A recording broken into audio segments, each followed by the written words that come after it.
Good morning. I'm going to be talking about reading strategy groups and how you can use them in your middle school classroom. So, have you ever found yourself saying something like, I like to do small group instruction, but guided reading is so much work to prepare for? Or maybe you like literature circles and you're thinking, I really like to do literature circles, but beginning of the year, my students aren't ready to do them yet. Or maybe you have a thought such as, my students don't need something new in small group instruction. They need to go deeper with the lessons that I'm already teaching. Or maybe you're thinking about how your small group reading instruction takes way too much time out of class. You don't have as many instructional minutes already, and it's just taking up more time. And maybe you're also feeling that your students need practice with what it looks like to be in a small group reading instruction. Being in a middle school classroom, I can relate to this. It is hard sometimes to picture your entire class being able to be on topic while you have a small group in the back of the classroom and being able to focus on them and being able to trust that everyone else is doing what they need to do without you. So if you've ever found yourself having any type of thoughts like this video is for you to learn about reading strategy groups. So today I'm going to be answering the following questions about reading strategy groups. First one, what are they? When should you use them? How often should you use them across the school year? How should you format them? How to prepare for them and how to assess them. So before I talk about what reading strategy groups are, I think it's important to talk about the other small group reading instructional contexts, just so that we can compare them and know the differences. So I'm going to make my screen just a little bit bigger so we can see this. So the different instructional contexts for reading instruction. First one, guided reading. Homogeneous groups, meaning students are grouped by their reading level with students who have a similar reading level or similar reading, issues or strategies that they use.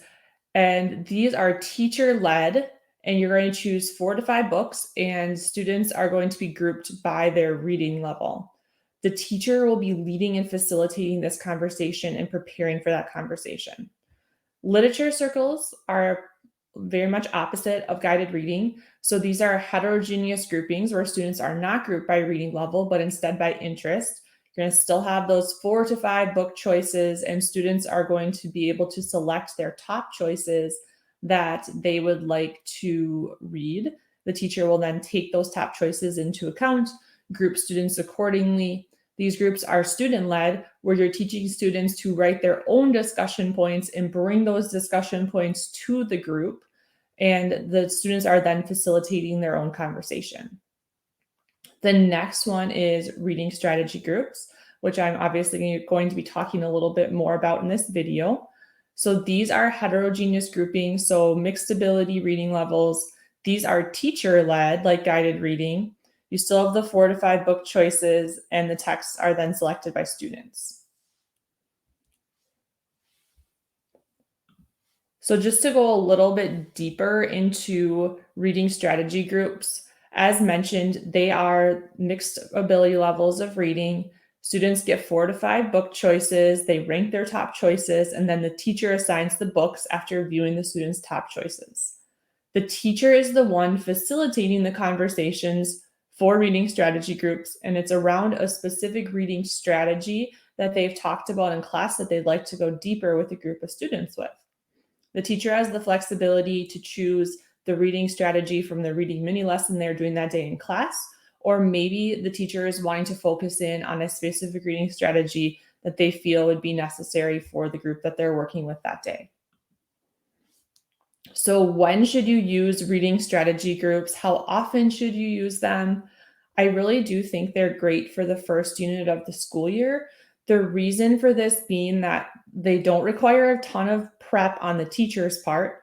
And then also they get students used to that small group instruction so that really you're setting yourself up for success if you want to do guided reading or literature circles later on in the school year. Another reason that I recommend reading strategy groups to start out the school year is because it is that heterogeneous grouping, so the mixed reading ability levels, and you don't need to know students' instructional reading level in order to put students into the group. which you might not have that information right away at the beginning of the school year. So when you are planning out your school year, I recommend taking your reading instruction across the year. I teach by reading units. So then planning accordingly as far as mixing up that instruction that you're going to use. So deciding what type of instructional context you're going to use with each unit. As you can see on the screen, got listed 7 reading units, and the first one reading strategy groups, the next one guided reading, the third literature circles. So just rotating those different instructional contexts that you're using across the year is really helpful to give students different opportunities, to have them have the opportunity to sometimes facilitate their own conversations, sometimes have the teacher leading the conversations, and just getting in a nice variety across the year and not always doing the same thing. Next up, how should you format reading strategy groups? So I've got a little chart here that I'm going to bring up and make bigger for us.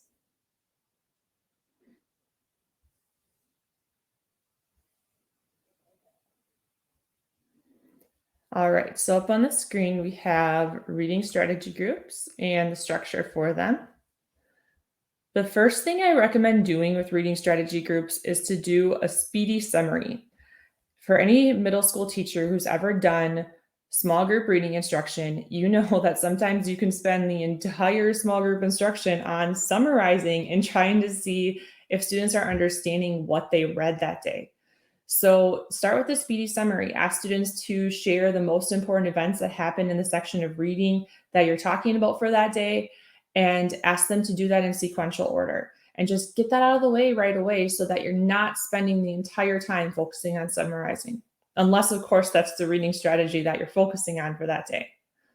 Next, reread a critical scene. So for the section of reading that they did that day, so for instance, if they're reading a novel and you have it separated into like 4 different sections over a 4-week period, for that section of reading for the day, actually go back in and pick a critical scene that happened in that section of reading, reread a page or two aloud to students from that critical scene, and debrief it by asking a question like, what happened during this scene that we should note as a reader? What are things you are thinking about based on what happened in this scene?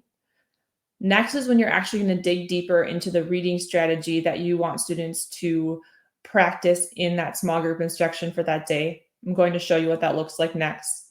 Last, you want students to do some sort of self-evaluation. It could be something as simple as asking them the question, what did you learn today as a reader that you'll continue to apply as you keep reading? You can also assess students on reading strategy groups. I don't recommend doing this every time, but I will show you an example of a rubric that you could use to assess students on the reading strategy groups.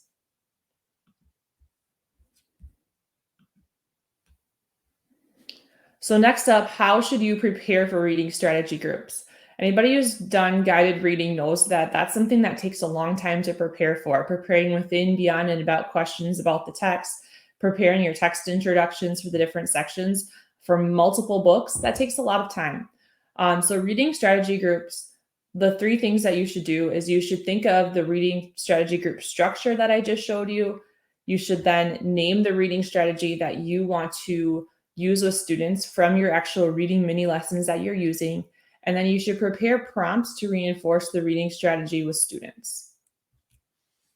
So here's an example of what I mean by this. So take, for instance, the reading mini lesson. Readers think about internal and external problems in the story and how they connect with one another. So if I think about that reading mini lesson, what is the actual reading strategy that I'm asking students to do in that lesson? And that is getting them to think about how internal and external problems connect with each other. So some prompts that I could use with reading strategy groups to reinforce this concept of the internal and external problem connecting with each other. So some examples of those prompts would be, what are the main internal conflicts that the main character of your book faces? How does an internal conflict and an external conflict that the main character faces connect with one another? How did one conflict in your book lead to another conflict? What is a flaw that the main character has that has led to another conflict with a different character? How does the main character's society impact an internal conflict that he or she faces? So these are some examples of some prompts that when we discuss these as a small group, they're going to lead us back into that reading strategy and get students to be thinking along the lines of that reading strategy. So then the last question is, how do I assess reading strategy groups? And up on the screen, you can see a rubric with an example of how I would assess reading strategy groups. One of our priority standards, we have standards-based grading that I use to assess small group reading instruction, is just that speaking and listening standard one from the Common Core state standards. It has like A, B, C, D with it. So some of the main points that I take out is that idea of coming to discussion prepared and showing understanding of the text. So do they complete the assigned reading? Do they reference the text to support their thinking? Do they contribute to discussion with complex thinking? The next one is following norms for respectful small group instruction. So are they engaged? Do they show nonverbal listening cues? Do they take turns talking, use an appropriate voice volume?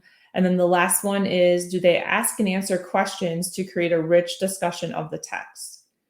So this is just a quick example of a rubric that I would use to assess reading strategy groups. I wouldn't do this every time, but maybe if I'm meeting with a group over the course of a novel and I'm meeting with them 4 different times, maybe I would do this once or twice. So that is just a quick summary of what reading strategy groups are in a nutshell. I do think they're a great small group instructional context to use at the beginning of the school year and across the school year, but a little bit less teacher prep, and then also really supportive with the teacher leading that conversation for students, which I think is also nice.